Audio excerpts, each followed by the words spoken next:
Welcome everybody to another episode of the Arenalabs PvP podcast. I'm your host Sneakers, joined by Crayola, of course.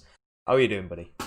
I'm doing good. How you doing, Sneaks? Tired, rolled out of bed, down to do the podcast, and here I am. Very Busy good. lifestyle at the moment. So Yeah, you've been really busy, huh? it's just trying to find time to play, and I've got potential move going on. I've got uni stuff. I've got my current education as well. I've got work on top of that, and it's like trying to network as well for other IT jobs. It's a bit chaotic in my life at the moment. You sound really enthusiastic. it's it's just a lot, and then I've got my wedding to sort out as well. So it's pretty You're crazy. getting married. Sneaks is Yeah, getting married. yeah, I know. So That's I'm not going to really reveal any information. Don't want you sorry people turning up on my hunting them down. What weddings are on this day? All right, yeah, but no, just trying to sort everything out. But trying to find time to play because my problem is I can't motivate myself to sort of do ranked solo queue or even sort of because I don't get the enjoyment of it. I enjoy the team play. So when we get 5 people on, I get the message and I'm like, yeah, I'm down. Let's go. That's my Yeah, jam. this is kind of a big problem right now with the game, isn't it? Yeah, I just There's no struggle. Like if you don't have us playing on, like your team or whoever, you just don't feel like making time to actually devote to the game, which I feel completely. Like, I mean, you mentioned earlier this aspect of like not wanting to go into the game and just go solo queue, yeah. right? Which like I do it, but I completely understand if you have like a tough schedule, you can't be really bothered to Yeah, devote like yourself to a game. if I do get any time for gaming, I'm like, well, I'm not gonna force myself to sort of scream at some guy running into a 1v5. Um, I'd rather go play like Ori and the Blind Forest, which is just a super chill out game, which is really pretty and I like it. Um, but yeah, that's. I don't really want to get into the negative aspect of it. I want to sort of talk about something else, which we've kind of an idea in on. What do you want to talk about? Because well, we had the teapot sort of tournament the other week, and there was some sort Mhm. of interesting classes. Like we spoke about it briefly with Roy, like last episode, and there was sort of some surprised like builds which I still like, and it seems to be coming. I know, for example, it has after the tournament. Dragon Hunter is sort of becoming meta, and it's funny because I would still regard Dragon Hunter as off meta. Like it's good, don't get me wrong, but it's not like top tier broken insane class. Well, it is not meta in the sense where it does get demolished by a lot of things because it always has, especially the Dragon Hunter variant, right? Mm-hmm. But at the same time, like right now, the state of the game is a bit abysmal regarding the amount of players that are playing, and you see so many of these exact Dragon Hunters and guards, very tanky and burny in the meta. So it's kind of become meta. I think Dragon Hunter is itself, like especially the trap variant, which a lot of people sort of like Boyce sort of brought out, and then a lot of teams are sort of bringing out as it's becoming more and more like the pleb farmer, as I like to call it. With sort of you run like 3 traps, you either run process or even more traps if you really want to be crazy, and then you run in like Permanate and Wrath. It's so strong in a team fight, like especially on maps like Kylo, Skyhammer. The amount of sort of burn output you can put on a team, and it's like 12 stacks in like 3 seconds, or even less than that, like 2 seconds, especially if they're bunched up. And sort of a good team can punish sort of bad teams very, very easy with it, and even bad teams can punish bad teams. I think that's sort of where the Dragon Hunter fits in Hmm. against like really coordinated teams. It just doesn't make a difference, and I think we saw a lot of that. Like I know I didn't watch like all the games, but sort of when the top teams were playing like the say like rank 55, when they were playing other teams, they would sort of switch off like Dragon Hunter and things because there's better things to play, if I'm honest. Yeah. And it's always interesting when like something becomes a bit more used, and then because of that, subsequently something else becomes more used as well. Yeah, it's been interesting to see sort of the knock on effect from this tournament and the Dragon Hunter, because I know personally, like I was playing it before, I was cool. I was playing it before it was cool, you know. And like you've obviously been playing the game more than me recently. Have you been seeing more Dragon Hunters in ranked and unranked? Yeah, I've told you, but I mean, just as you said that, I was thinking like this is an ongoing trend for many years. I think like as soon as the population's a bit dwindling, you see many of these kind of tanky have brain dead builds roaming around just because they're easy to pick up and there's not that much competition in the games to keep that. Like And if you're playing unranked a lot, which I find myself more and more. I think the one other aspect is that players often see teams run these builds and be like, "Oh, that's great! I'm gonna run that." And don't get me wrong, Dragon Hunter is pretty like great in in ranked and unranked and stuff, but there's sort of an element of being like knowing how to play it in rotations wise, even with the off meta builds that like Dragon Hunter and things like that are. But the problem is people see it on the top teams play it and go, I'm gonna play that, and then don't really understand the reason behind the choice or the pick of why these teams are running that sort of weird build. Oh, this is why everybody needs to watch commentary. We need more commentary. We need more tournaments so that people get it. Why a certain team is playing a certain build. Yeah, Sure, it's that's just player awareness and knowledge. like you'll be able to like as like a hollow player or you're fairly a flex player. You should be able to tell me situations when you shouldn't use your skills. Like it shouldn't be, oh, I've got that because I can go in stealth. What when would you need to use stealth? Why would you need to use that? Or when should you be using this sort of skill? Like everything on your skill bar has to be there for a reason, and a lot of players just copy and paste, even off meta battle or gods of PvP, or see streamers run these builds and don't really know how to run them. I'll tell you what's interesting. Like the way that I learned specifically Reaper, let's say, and I never knew what, and I still kind of don't know what the traits exactly do. Like I know, but not really. I don't play that much, but like how I knew what to do on Reaper was when I got bursted by Reapers, good Reapers. So like a good port at the right time, or like shrouds, just the one, the two Mm-hmm. for quickness, and just the one for cleave, and then whenever I try to do something, the instant fear, and like as soon as I saw that, I was like, okay, I get the point. And then you play around those skills. I think one of the the really big mistakes players make, especially when trying new builds, is that they just smash the buttons like, okay, this, that, without knowing exactly what the skill does and when the appropriate time is to use it. So even if you don't know how to exactly use the build, you should always refrain from smashing all your skills, and trying to use the right skill at the right time. Because as you said, everything's there for a reason. Guild Wars 2 is a fantastic game because of this. Yeah, it's like something that Elithix said to me. When he said to a lot of people when we've sort of he's been coaching them and things like that. It was really, it was like get on the golems, get on the golems.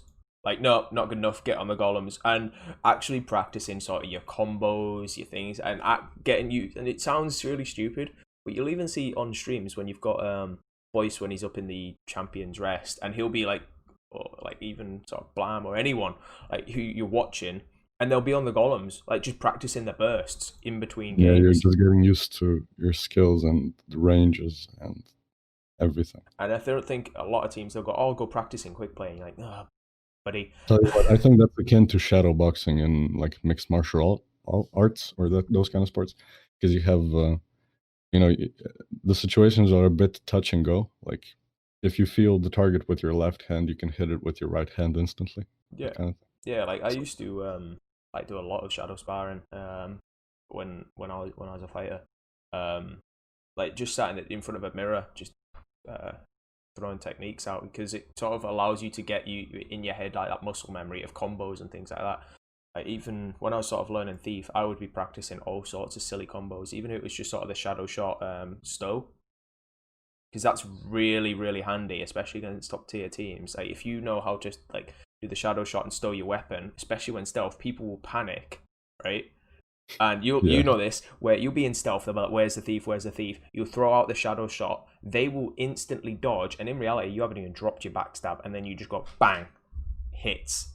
Oof. Yeah, you haven't even dropped your backstab, especially if you do it with stealth, Yeah, because they don't even know where you are, and if you kind of time it correctly and you stand behind them, you get them as burst. that's what I mean. They'll see the shadow shot go in. And if you stow your weapon, they'll obviously think, "Oh, he's I've dodged that," and in reality, you haven't even done anything because you haven't come out of stealth, which is nice, and then Yeah, you just backstab. It's I about gotta say, like, I've been playing some Thief. Thief is the best game maker in the game, for sure. Like, there's no chance of it not being viable, from my perspective. yeah, Sure, in, like, high-level gameplay, you have maybe if they nerf this and that happens, it's not, like, the best choice to pick as it was in the past. But still, it's the playmaker, especially for solo or duo queue. It's the most fun. It's the best. It's like Power Mesmer, but, like, more ports, more stealth. yeah. What other like sort of? Because I want to sort of bring the topic onto sort of more off meta things. What other sort of off meta thing? Like there's Mesmer to an extent, which I wouldn't even say that's off meta. I'd just say that's like not meta at all. Oh, Um, dude, the meta is such a weak um, sort of word, you know? yeah, Like, you have meta being used in grammar everywhere. It's not just a game term, right? So something being meta, sure, okay, but like Guild Wars 2 especially, the amount of viable builds that could be applied in a 5v5 scenario, I think, is insane. Like, yeah, we've talked about all of this many times, right? yeah. I think when what I would class as meta builds are the builds that have the least mechanical input for the highest value. Um, that's how I see it. And No, that's the saddest way. yeah, it is. It's true though, because then you've got the people who are very, very mechanically gifted. They can just focus on the game sense and just beat people. But it's sort of the same. That is how meta is. Like, but the Well, let funny me ask thing. you a question. Oh, go ahead. If you look at Hollow right now, would you say it's meta from the perspective you just said? Um, Hollow right now, I would say it's because it's so strong. You can definitely tell a good Hollow from a bad Hollow. But I would just say sort of the kit itself, especially still Grenade Barrage, is fucking stupid. Um, like that Grenade Barrage is sort of the thing that still bothers me because it's like 3/4 of my health just gets removed from an AOE sort of thing at your feet, and I don't like that. I think that's stupid. But I Um, don't know.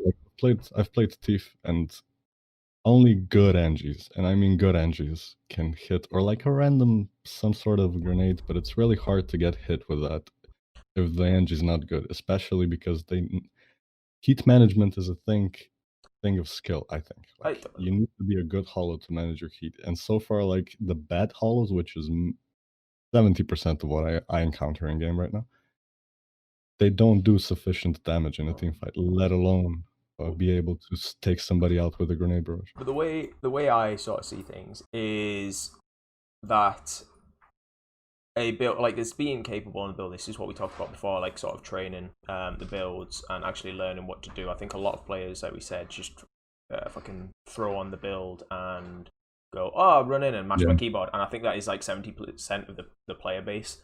Those who sort of still know, like when I say their ease of use, I still mean like they know what they're doing, and that's what I mean. So they still know what they're doing, but they don't have to sort of be crazy, crazy good. Um, but there was a hero or champion in League of Legends, and I can't remember what it was. And this is how what I like to see. There was a hero, and basic on paper, the win percentage was like 40%. And everyone was like, "Oh, this is ridiculous." That hit, Yeah, you said yeah. that, but This champion, it got that's right. yeah, it got banned. Yeah, It yeah, got yeah. banned from sort of tournament play because it was like, yes, in the lower ranks, because no one could play it because it was like so really technically challenging, mechanically challenging. And but at the top end of the players, it was like all those who could run it would just absolutely roll over people. And personally, I like that. But obviously, it shouldn't be so broken that no one can sort of compete. To a But point, that's going on with some meta aspects in Guild Wars 2 for sure. yes, I would say Mesmer hits that criteria. Like personally, well, in the current sort of, it's Meta. just Mesmer because like you have to play it well currently in order to do well. When you look at Helsef and he just punish people because he's the best Mesmer in the game. Well, but Even he gets punished. If he gets punished, his that's chances of resustain are like second to yes, none. that's what I mean. If he makes a mistake, it's unfair. Like he has to play perfectly while other people can make mistakes, and I don't like that. It's a hard thing. Balance is never going to be perfect, but off meta I like because I want to sort of bring it back to sort of that off meta conversation because it's sort of the general topic of the day before we sort of have a tangent on something else. Off meta is great because it catches people off guard, but it's the important thing is to know how to play it. That I can't stress that enough. Um, I don't know how you agree on that. Like, No, for sure. I think maybe a good point here would be like I mean, with our conversation, we're always trying to, you know, kind of keep all of the aspects in mind. So we're addressing players that aren't good, that are decent, that are really decent, that are the best. Everybody, right? yeah, So kind of sometimes it's kind of difficult to focus on the right subject, the right amount of some criteria for some subject. If because it's a big spectrum. If you have a really good mechanical player and a really bad player, no, I've that's just a giant fucking difference. And in Q, what we've said many times is like the thing is happening where those two are meeting constantly in Q, and there's bad games across the board for that. I've actually just thought of something. Like it's relevant to sort of the videos I've seen recently. It was like an Overwatch video, and this guy they were basically talking sort of about the meta in each sort of like from bronze, silver, gold, plat, and all these other ranks. And I was thinking in Guild Wars, I was like, is there really such a thing in this? I don't think there is. I think everybody just kind of, well, especially in the lower ranks, they just do what they want, and the builds can be pretty wacky. But I don't think there is sort of a meta in each rank. It is definitely not. Um, I think there's maybe two big deviations, but that's just because of the lack of knowledge on one of those ends. yes, it's basically can they play the class? I think that's the difference in meta. And Yeah. can they play Hollow? Can they play Power Rev? Can they play Renegade? No, they can't. Okay, can they? Yes. Okay, you're in plat. Cool. That's sort of the level. Well, I would actually like to say right here, like we do focus on always saying to players, where they should look for builds, gods of PvP, where they can find streamers. Twitch, you have the best streamers. Teapot's the best Guild Wars 2 streamer. But like I would also like to address like some of the high rated players that or like the more static players of this game that already know the scene, are aware of everybody and stuff. um I would like to use this time to voice a concern, like get get together, please. Like if you love this game enough to be involved in the community, to bitch about stuff in chats in Discord, guys, I read it, and like play the game so much that we all have like thousands of games and we're still playing this, the game that we all call dead. Get together, like make something happen. If we work together as a community, we can make something happen. We can't just be sitting here for years and talking about how ArenaNet not doesn't do stuff. We Teapot and his guys did a tournament, and that's the big thing that we're talking about. Why not make more of that? Why would three players need to make all of that happen? We can all make something happen. So I think that's like that be also be a really good way to not have this giant deviation on us saying, okay, check this side out for builds and stuff like this, where we could all have like more players in the same pool of conversation, talking about more intricate stuff, more interesting stuff, not just this simple like, this is where you find your builds. Done. Rant over. It's not a rant, it's plea. Okay. One plea over. Let's get back on Sure. to some positivity. This is positive. I'm Yes. saying let's unite. On another note, have you got your envoy started yet? No. Ah, because I'm just running around with my necromancer and he's got the envoy side out.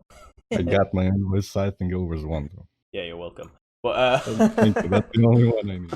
but speaking against like off meta, what sort of builds do you think are pretty well? How can I put this? Off meta builds are, I think French worms do it best. Like they always have. Sure. Is bring something unexpected to the party that people don't know how to play, but they will duel in sort of their own time and bring it out as a surprise and don't tell anybody. If you're gonna do that in ranked, like you've got to sort of duel a lot, or even if you're mixing your build up yourself, you've got to duel a lot, test out, or if you sort of really capable in say Reaper and you're going, I'm going to mix it up. Really interesting video recently is by Holtz, and he threw on Spectral Grasp with Greatsword as well. And he was just like pulling teams in. So he'd pull all the teams in, bully them, and then like with the Greatsword and stuff. And then as they were trying to run away, he'd pull out Greatsword 5 and yank them back and just bully them again.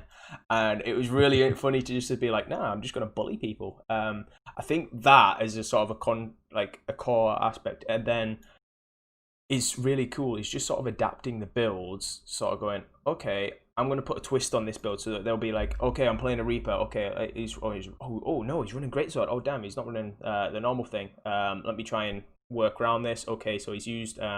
They might see Spectral Grasp Spectral Grasp as sort of they go, oh, he's used Greatsword 5. I can sort of escape now, and then you drop another pull on them, or you do it the other way around, and it just sort of catches people off guard. And then you've sort of won that fight and you can potentially snowball from there. That's where off meta sort of shines, I think. Is sort of putting a twist on a current build. That's what I personally like seeing. Is seeing, oh damn, well, he's bringing that. If you can remember my distracting daggers on Thief. Sure. Just be like, nope, you can't use anything. And I'm still kind of sad you didn't kind of try it more. It's a lot of people go for the headshot spam, but I think it's because I can go for bursts, blind, and throw it. Because I probably still will try it a little bit more. It's because the thief utilities are almost a must pick. Like you need your Condy cleanse, you need a blind, and you needed a shadow step. In reality, you could probably it's sort of the must thing. But yeah, you could potentially mix it up there, but it's sort of Thief isn't in it more of a duelist. I'd say it shines more in the duelist sort of area. Going, oh damn, what am I meant to do this with this in a 1v1?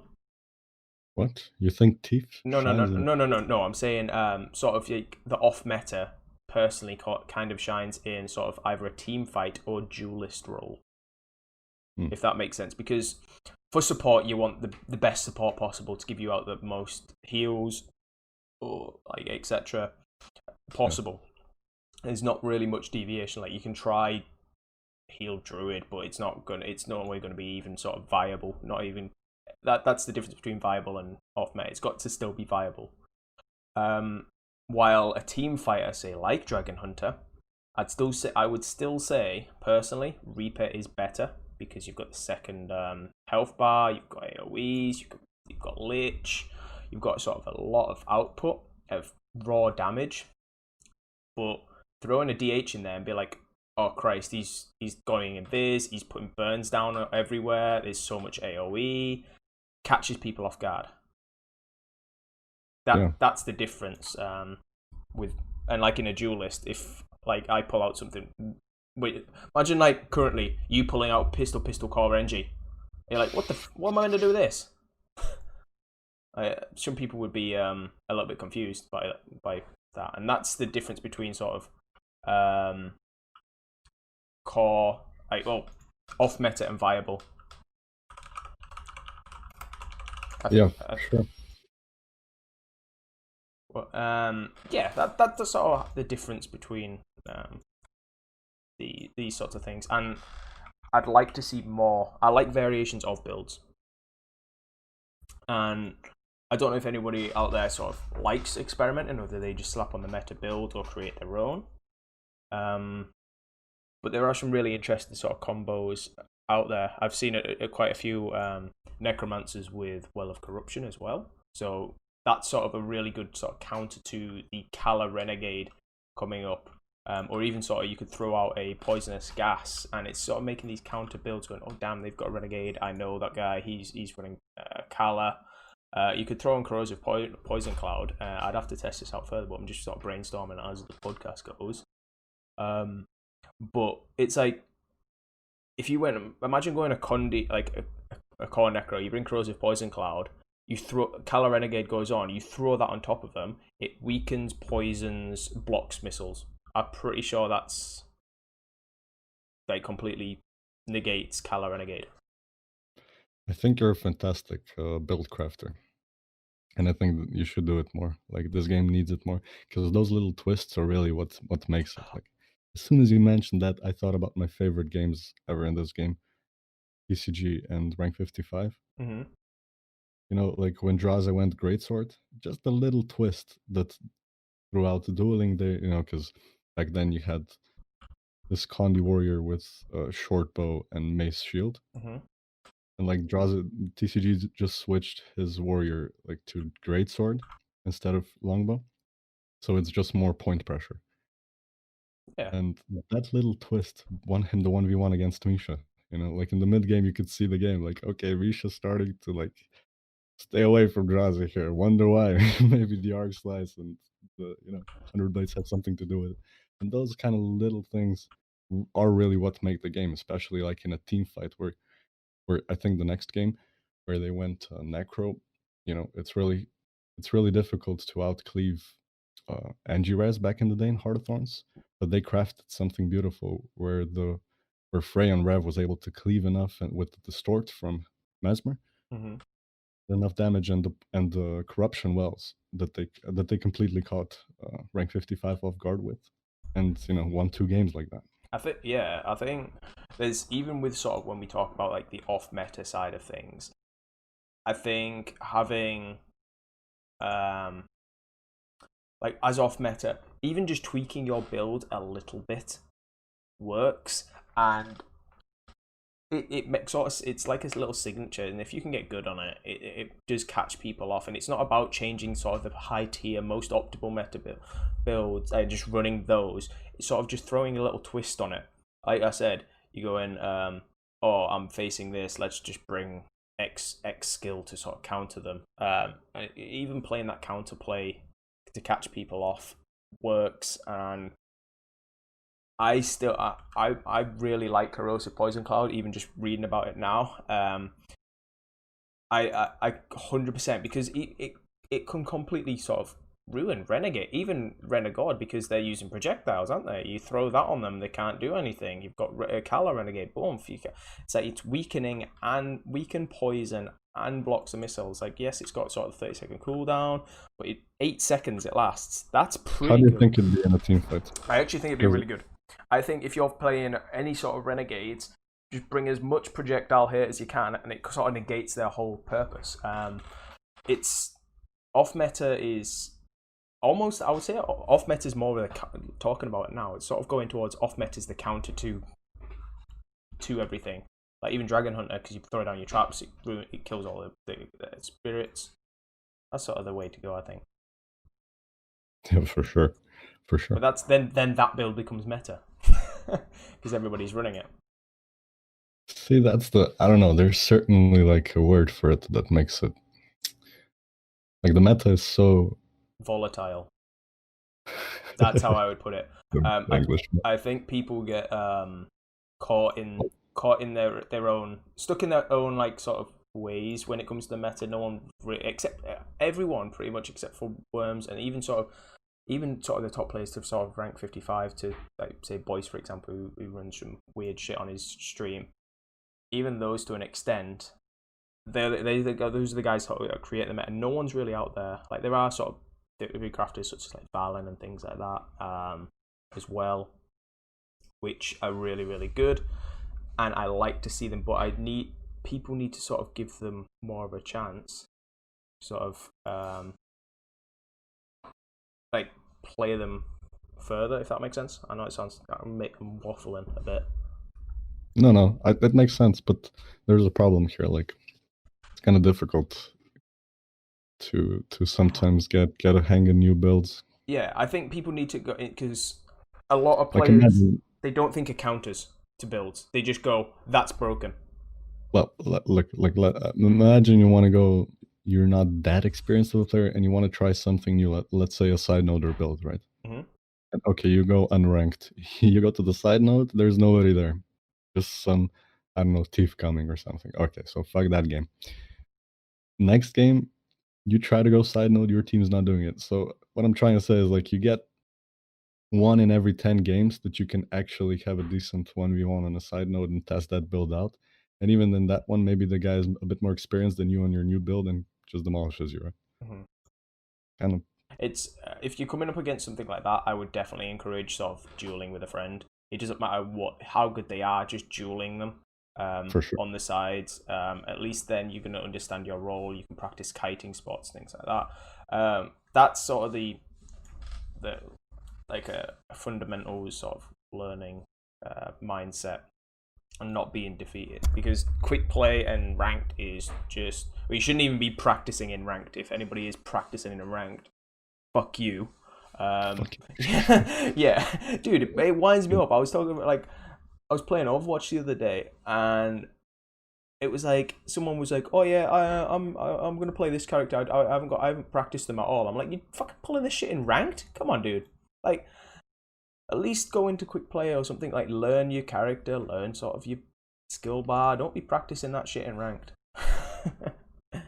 Yeah, that I fucking agree with that, man. That's where like if you want, especially if you're running something new like off meta, if you're running going, I'm going to try and catch them, learn the bloody build. Like, I can't emphasize this enough, otherwise you're just going to lose. You're going to get set everybody else on your team to hate you. You're probably going to be getting hate mail, and I'm sorry, like I cannot like justifying sort of hate mail. I know it's a bad thing. I don't justify sort of toxic behavior, but you are probably going to get some flack. It's realism. If you're running around and you're doing dumb rotations and losing every single fight against sort of the same side order, you shouldn't even be pushing there in the first place. But especially if you don't know the build, that's again on you as a player. And ranked, as much as people like to like beat on it and sort of complain about it and go, "Oh, rank's terrible." This is one of the reasons why, because people don't care about it. And I'm going off for a tangent there, but yeah, learn your bloody off meta builds, especially if you're running something new, like dueling it, going quick play.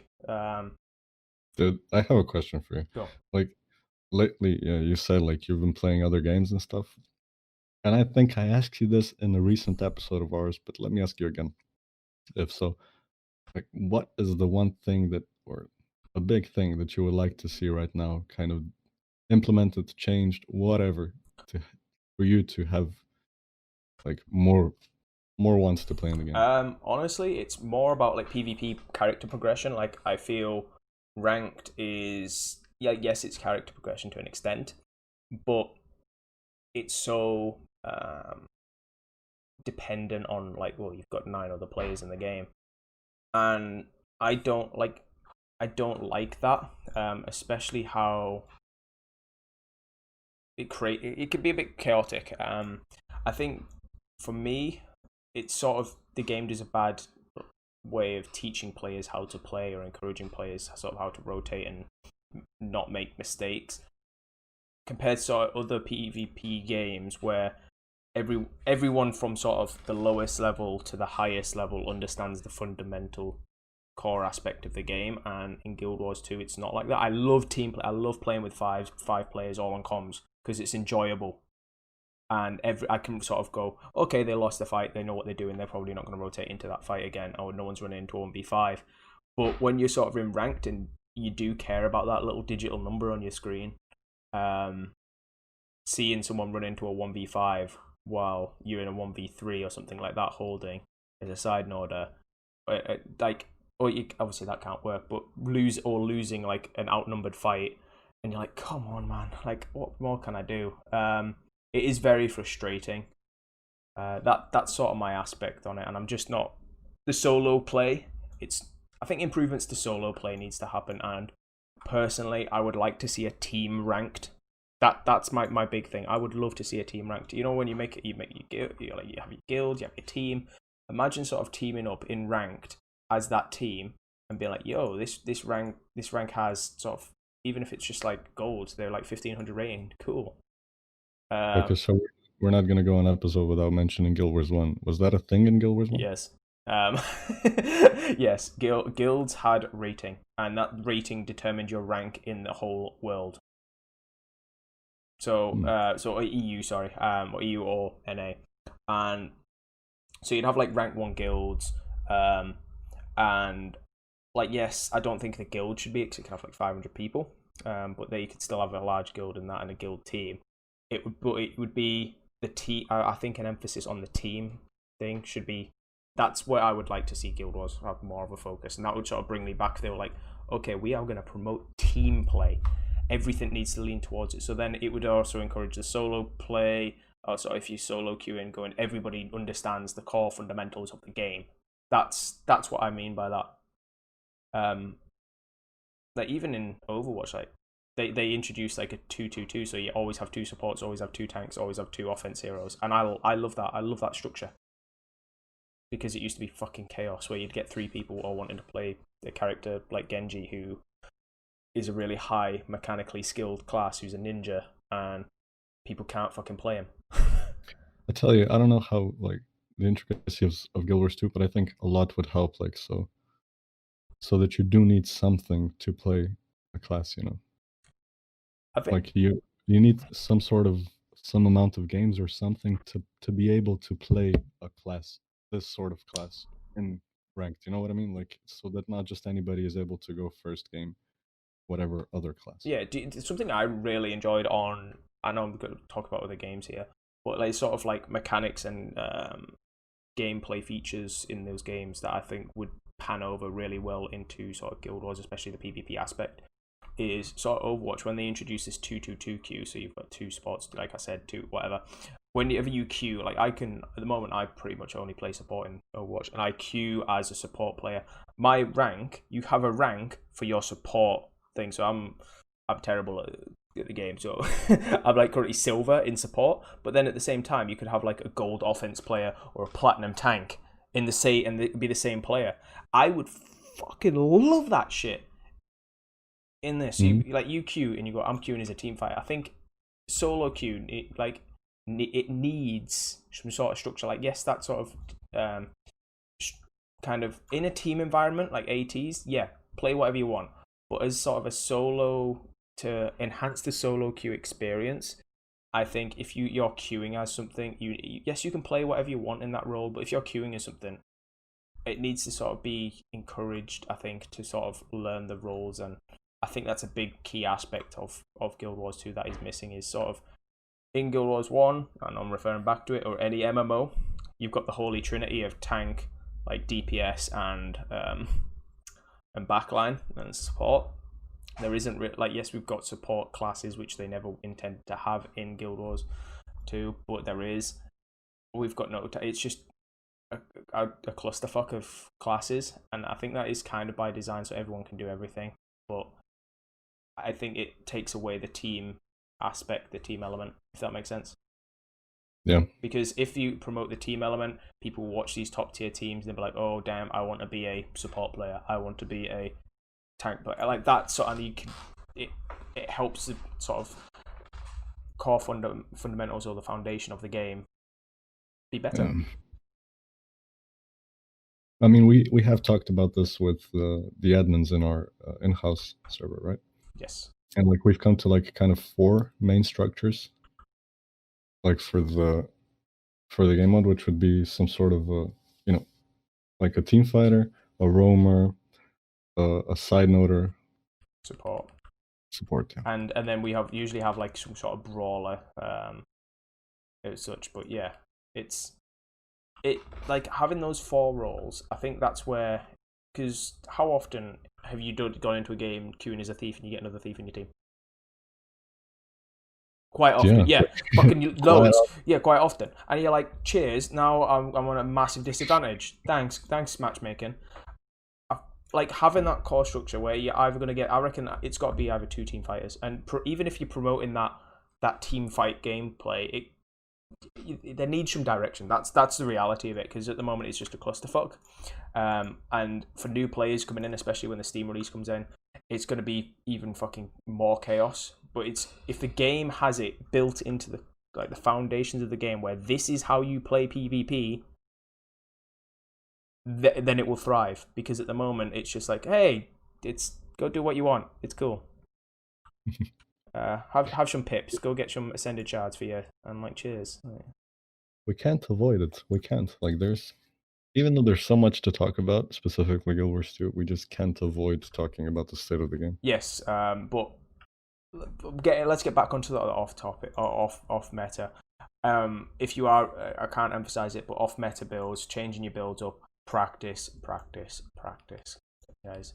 I I don't. think that's the best way to do it as well, because like if you're playing like Core Engie or something that's not meta, something that requires a lot of skill to pull off certain stuff, right?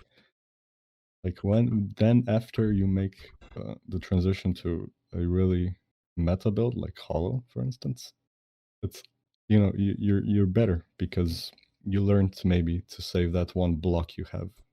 Well, I think another, just speaking about off meta, if you are planning on being an off meta hero in ranked, because you get them out there where you do have to realize there will be a skill ceiling on where you will not progress any further.